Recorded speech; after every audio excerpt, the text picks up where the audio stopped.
प्रतिदिन होता भाग्य साधना तू हो बदरे झरी पड़े पूरण होई सत परिसर होई सत पूरण होई सत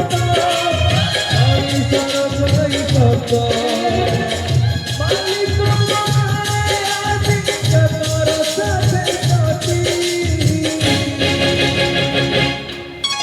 कटी कटी